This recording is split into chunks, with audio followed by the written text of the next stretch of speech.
You already know something is wrong. You can't name it exactly, but it's there. That low hum beneath the surface of your daily life. The quiet suspicion that the person showing up every morning isn't quite the real you. Not a crisis, not a breakdown. Something quieter and more dangerous than that. A drift, a slow, almost invisible movement away from something you were always supposed to be moving toward. And you have gotten so good at filling the silence with noise, with plans, with the performance of a life that you almost convinced yourself this is it. But you're here, and part of you already knows why. Here is the truth. No one around you is saying out loud. Most people are not living their lives. They are living a version assembled from the expectations of others, the path of least resistance, the dream someone else handed them before they were old enough to know the difference. Plato said it centuries ago, and it has never stopped being true. We can easily forgive a child who is afraid of the dark. The real tragedy of life is when men are afraid of the light. You have been afraid of the dark, yes, but the deeper fear, the one you haven't fully faced yet, is what you might discover when the lights actually come on. Who you are, what you actually want, what you are actually capable of becoming. That fear does not announce itself as fear. It disguises itself as practicality. It sounds like being realistic, being responsible, being humble. It talks you out of the idea before the idea can take root. It keeps you in the job, in the version, in the performance. Just comfortable enough to stay, just uncomfortable enough to feel the loss. You don't drift because you are weak. You drift because staying in the shadow feels safer than stepping into a light that will illuminate everything, including the ways you have quietly been betraying yourself. The tragedy isn't that you haven't arrived yet. The tragedy is letting another year pass without deciding to begin the walk. Reality is not something that happens to you. It is something you are building constantly with every thought you permit yourself to think and every one you refuse to entertain. Plato understood this. Reality is created by the mind. You can change your reality by changing your thoughts. Build your mind to be beautiful, and you will find wonders on your path. That is not a platitude. That is an architecture. The mind you walk around in every single day is either a cathedral or a cage, and you have been the one building it, whether you knew it or not. Most people hand that power over without realizing it, then spend their lives wondering why the walls keep closing in. Every thought you think is a decision about what kind of world you are going to inhabit. The ones who find meaning everywhere, who seem to move through difficulty with something steady inside them, they did not receive a better life. They built a better mind. They chose again and again what they would focus on, what they would believe about themselves, what they would permit to take up permanent residence in their inner world. The mind is a garden. Leave it untended, and the weeds don't politely wait. They take over, quietly, systematically, until the thing you were meant to grow has no room left to breathe. Tend it deliberately, and it becomes the most powerful force in your entire life. You have more control over your reality than you have ever allowed yourself to believe. That is not arrogance. That is responsibility, which is harder and also more liberating. The story you tell yourself about who you are sets the absolute ceiling on who you will become.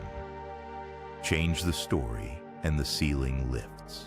Not overnight, not without resistance, but it lifts. And here is what no one tells you about that resistance. It doesn't mean you're doing it wrong. It means you are finally doing something real, something that matters enough to push back. The discomfort you feel at the edge of your own potential is not a warning. It is a confirmation. The people around you are not neutral. They are forces, and they are acting on you whether you are conscious of it or not. Some of them are soil. They nourish you, challenge you in ways that make you more, hold space for the version of you still becoming. Others quietly stunt your growth, not always out of malice, sometimes out of their own fear of what your expansion might mean for them. People are like dirt. They can either nourish you and help you grow, or they can stunt your growth and make you wilt and die. You must learn to tell the difference, because the ones shrinking you don't always look like the enemy. Sometimes they look like comfort. Be kind. That is not softness. That is one of the most demanding disciplines available to a human being. Everyone you meet is fighting a harder battle than you know anything about. The person who irritates you, the one who seems untouched by struggle, the one who lashed out, they are carrying something you haven't seen in rooms you've never entered. Kindness is the practice of choosing to act from your highest self, even when your lowest self has good reason to do otherwise. It is not naive. It does not require you to accept poor treatment or stay in places that diminish you. It requires that you refuse to add to the weight the world is already carrying. And then there is the matter of your words. Wise men speak because they have something to say. Fools speak because they have to say something, because the silence inside themselves has become unbearable and noise feels like relief. You know which one you want to be. But knowing it is not the same as practicing it. Every time you speak to fill space, to manage perception, to perform certainty you don't possess, you are spending something real. Silence is not emptiness. It is where your clearest thinking lives. It is where you actually hear yourself. Guard it.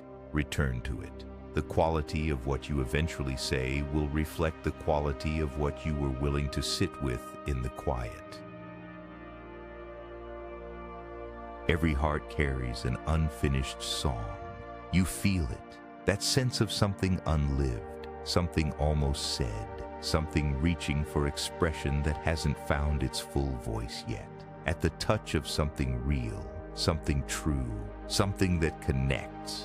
Every heart sings an incomplete song until another heart whispers back. Those who wish to sing together will always find a song. This is not only about romantic love, though it includes it.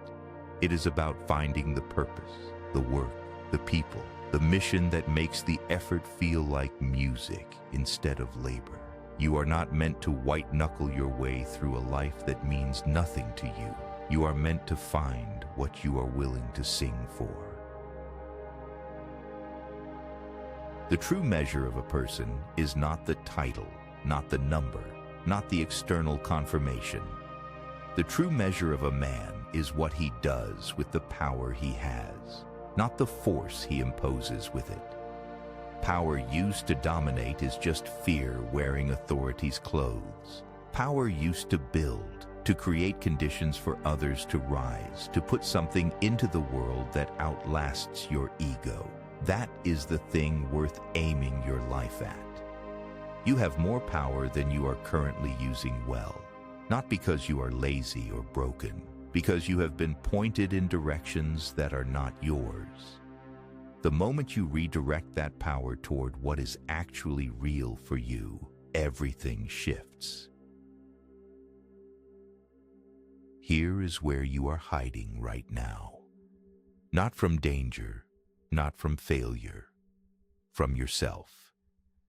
There is a version of you that you have been keeping at arm's length because fully meeting that person would mean you could no longer pretend the drift is temporary, the delay is reasonable, the performance is close enough. It would mean looking directly at the gap between who you are on your best day, in your most honest moments, and who you are settling for being on all the others. That gap is not evidence of your inadequacy. It is the exact shape of the work still in front of you. But you have to look at it. You have to stop looking away from your own light. Plato did not write for scholars. He wrote for people in the middle of their lives, uncertain of what was real, trying to find solid ground beneath borrowed beliefs. The wisdom was always about you, the examined life, the tended mind, the courage to face what you actually are and choose it fully. You already have the mind. You already have the will. You already carry the raw material of every version of yourself you have ever imagined on your clearest nights. The only question, the only one that has ever mattered, is whether you are willing to look directly at the light of what you could become and walk toward it without blinking. Always remember, if you can be anything in life, be a Stoic.